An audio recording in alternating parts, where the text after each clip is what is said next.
My name is Paul. I'm from Riverside in Dublin. I'm 55 years of age and I had undiagnosed heart disease.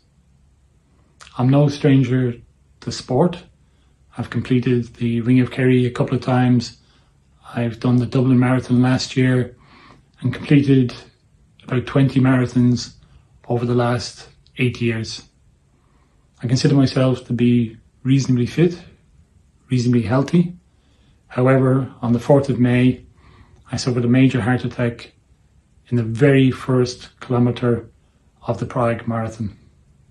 It's only thanks to the skills of the paramedic that came immediately to my aid and did CPR, and to the University Hospital in Prague that the surgeon installed a stent straight away, and I was put on a heart pump and oxygen for 2 days.